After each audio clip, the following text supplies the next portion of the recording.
Hello knitters, Phelan from Strands Knitting Studio in San Clemente, California.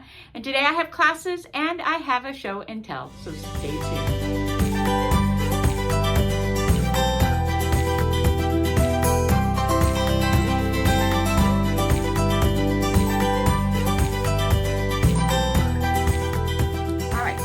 Coming up is July 18th, which is Saturday 12 to 2. That's the Saturday. And they're the mittens. So this is part of the Christmas of July. And so here's our mittens. There's only 4 of them, of course, but you can sort of see what they do and how they hang out and how they're so cute. So anyways, you make 24 of these and you make a 25th one. I did a little Santa's hat for mine, but you could also just do another mitten that's 25. And it's your advent calendar. So this is a very fun project. I'll put some pictures up here. It's a very fun project. You do this, the mitten is done brilliantly. So you do have to know how to do magic loop or 2 circulars, or if you already do double points, obviously double points would work. But if you don't, then go to 2 circulars. And if you already know how to do magic loop, that's the way you would do these. And then what happens is you sort of, after you've made a few, you sort of make it up as you go. Oh, I'm gonna stripe more. Oh, I'm only gonna put 1 stripe in. Oh, I'm going to, oops, I'm missing one. I'm missing one. I'm gonna put a bow on this one. Turn it around, there it is. I'm gonna put a bow and a light stripe like the tip of the mitten, and then did that. I'll just turn this around so now it's right. And you sort of make it up, and it is actually really fun. And once you've got the construction down, then, I mean, you're going in circles for most of it. And then you just make simple decisions at first. You could also just do the ribbing one color and the mitten another color. I mean, it can be very, very simple. The other thing that works really good, and I have pictures of this, is using Curion, the Noro, because it colors all by itself and you don't have to do anything else but just knit mittens. And so these are really fun to do. So anyway, so that's the class, and it's really fun. It's a great Christmas gift. Like, this is the time to do this because obviously you need this done by the 1st of December, not by the 25th of December. And so this gives you plenty of time to get all of these made, and you'll get good enough to where you're pretty much making one. If you were to like knit every evening for a couple hours, you're pretty much going to be making 1 mitten an evening. And once you've done a few of them, they go pretty fast. So this is a worsted weight yarn. I think I was on maybe a 7. You could probably go up to an 8 if you want to make them a little bigger, or you just cast on a few more stitches if you want to make them a little bigger, or you use bigger yarn if you want to make them a little bigger. So this class is this Saturday from 12 to 2. All right, and then Sunday from 10 to 12 is the Alma top. So this is the Alma top.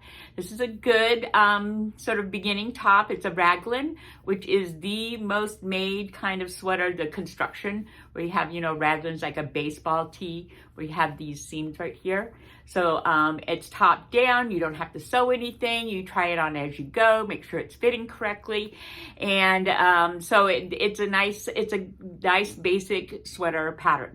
Now we'll get it started because you're going to cast on 30 stitches, knit a row, purl a row for about 3 inches so we can get your gauge. That's how many stitches are to the inch. A top that fits you the way you want this top to fit, because you need to know how much oversized you want it. Do you want it basically 1 inch or 2, which is just a regular top? Or do you want it more like 4 to 6 inches of ease? The only way to know that is to have a top that you like the way it fits and bring that so we can get the real measurements off of that. All right, so you're going to come to class. You have to have your yarn before class. Come to class with your swatch and with your top, and in class we'll get you started and get it going correctly. And then if this is your first sweater, you're going to end up with some other workshops, coming to other workshops as you get to different sections, like, okay, what do I do here? You know, once we get down past the sleeve, you're just knitting in a circle for a very long time. So you won't need me for that. But you'll just need to come in probably a couple times and for the next section.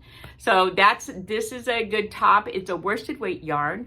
We're using WinQ is what it was. That's the yarn that we use, and that's the yarn that the pattern says to use. We actually have it. So here's our multiples. So we've got multicolors, and we have several real colors. I have like a turquoise, tan color, and an off-white color. Those are my solids, but it's worsted weight. So you can use any worsted weight yarn would be fine. This is a cotton silk blend, I think. Yeah, this is a cotton silk blend, but we have other things that you can use. You could make it out of a merino or something, and it's more of a winter kind of top than a summer kind of top. Any of that works, but you just need a worsted weight yarn. So that's what we're looking for, is a worsted weight yarn. I think it's up to like 1,000 yards, 950 yards, depending on your sizing, like 750 to 950, depending on what size you're making. So, yeah, so this is a good top to start with, or if you're wearing knitted tops and you just want to knit a top and get it started correctly, just come to class with all the stuff I just told you about. And so this is this Sunday, the 19th, from 10 to 12. All right, the third class, I sort of talked about this the other day, is the butterfly shawl. It's going to be August 2nd, August 2nd, which is a Sunday from 10 to 12. And this is the butterfly shawl. I want to make sure I'm doing it the right direction. Here's your butterfly shawl. So this is an intermediate, a good intermediate project, not a beginning project. The yarn does all the coloring. The yarn does all the coloring. You're doing short rows to make these shapes. So it's like you go here and you come back and you come back, forth, back and forth, back and forth, back and forth to make this shape. So you're knitting more in this area, and then you're going to go and you're going to knit across for whatever it says to knit across, and then you're going to do the same thing here, going back and forth and back and forth and back and forth. The pattern is extremely well written. It is an easy pattern once you've done it a few times. It's very, very repetitive, and you just have to keep track of your counting. So you're using markers, and just to help you keep track of counting when you have like the bigger numbers to count. So this is, okay, you use this yarn. So we use the earth yarn because that's the yarn that does this kind of the striping, the long striping for this. And as you can see, I don't have this color. I don't have this particular color, but that I have some gorgeous colors. You need 2 of the striping and then 1 of the solid color. And I think we're on like a, yes, could be a 5. But anyways, you're not on a 1, 2, or 3. It's up more. So it actually goes really well. As I said, the pattern is amazing. It really, once we get this part done, because you're going to start up here. So in class, you'll get you'll get this part done, which is the short rowing.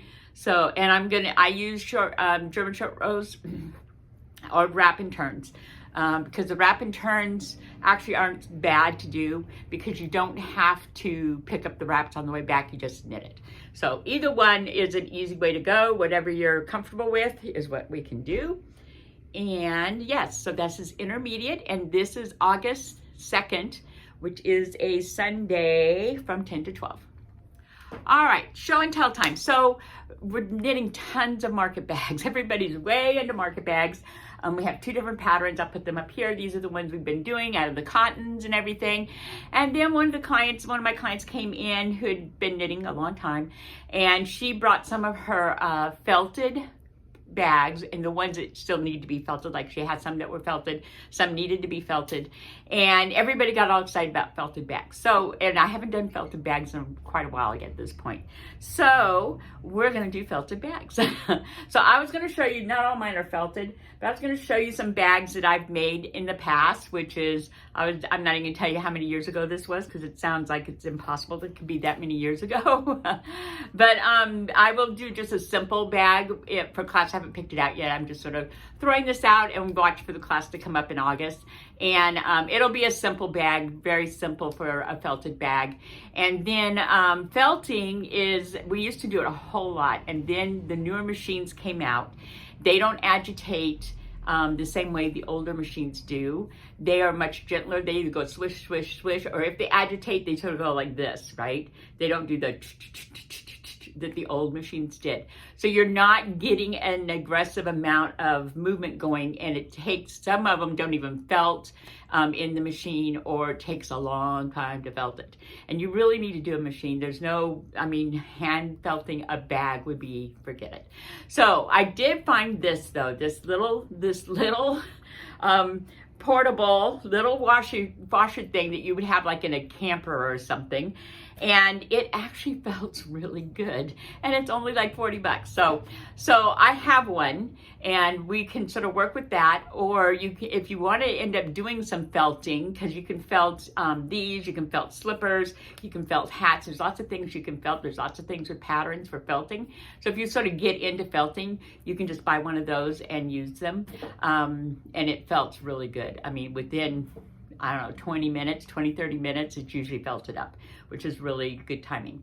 So a lot of these use the Noro yarn, the Curion, which you can felt because it's all wool and has the coloring, the striping, so you're not having to do the striping. This one was a Curion. Isn't that cool? And then you don't need to line it because there's no holes in it or anything. You can make this as big as you want or as small as you want. I folded over the top, and then the handles is actually like aquarium tubing, you know, water tubing for a fountain or something. And then I just put the yarn, I threaded yarn through it. And so that was really cool. And then use some buttons on top of it. But you can use that. There's tons of handles that you can get. And if I do this, we'll have some handles here, something. So yeah, so that's one. This is the same bag, but this was done out of just different yarns I had. And I had some funky yarns that don't felt, and so they did that weird coloring thing that's going on. And again, I folded it up. This time I used tassels and a flower and the same handles. But that's a really fun bag. Again, this can be as big or as little as you want it to, right? Then this one is also Curion or Noro. Yep. Flowers were big back then. Everything had tons of flowers. This has ruffles. This is not quite sure what, I think I put I may have put this tubing in it and then ran it through the handle and then felted it. Yeah, that feels like what I did with that. I'm not sure. As I said, this was a while back ago. But this is a really fun purse. This one I did line, and I have stuff in it. Oh, I have a bunch of flowers in it. This one I did line. I'm big on funky, unexpected lining.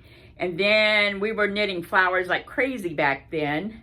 So I have all these little flowers that you can, you know, put on your bags.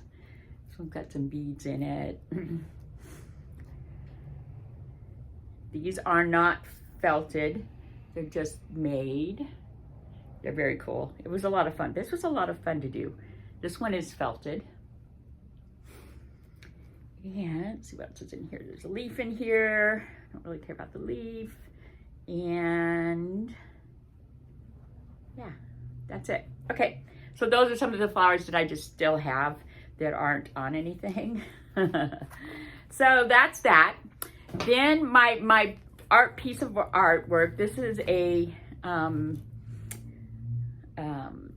yarn that does extremely long striping. It's called Kaune, Kaune or something like that. And so this is color work.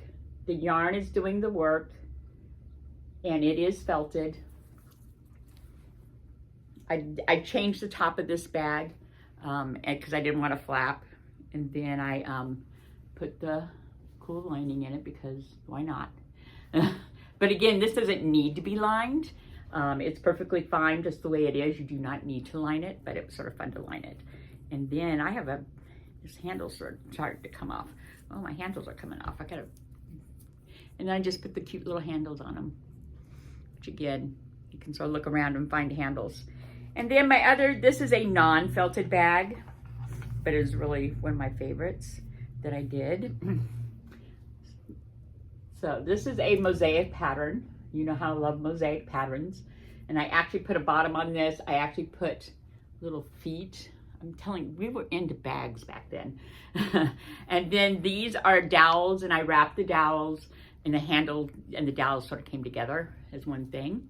And again, I have, that's what I have inside. Isn't that fun? Yeah, so all of these will be in the comment part of the YouTube that you're watching. I'll put down the links for the bags so that you can look at the bags if you want to. And yeah, so we're going to do just a plain, simple bag that anybody can be doing, and then felting, and then you can go down that rabbit hole as far as you want to. But again, these are some really good gift. This is a good gift, you know, a really nice bag, a project bag, a market bag, or just a carry around bag. This is totally a carry around bag. Yeah. Yep. So bags, so felted bags. So keep an eye out, look through patterns, see what you see. And if you go onto Ravelry and you're looking at all these felted bags, so go to patterns and you go felted bags, you'll have a bunch of bags come up. Just click on one of them. That's one of the more popular ones. And then if you go up to projects, no, you can even just go up to projects and put in felted bag, and then you'll just see a bunch of people's projects, like pages and pages of it. And then if you click on the project, you can click to the pattern if you like that pattern. So just have some fun, look around, and we will discuss this some more in a couple weeks. Okay, and that's it for today, and I hope to see you in the studio real soon. Bye.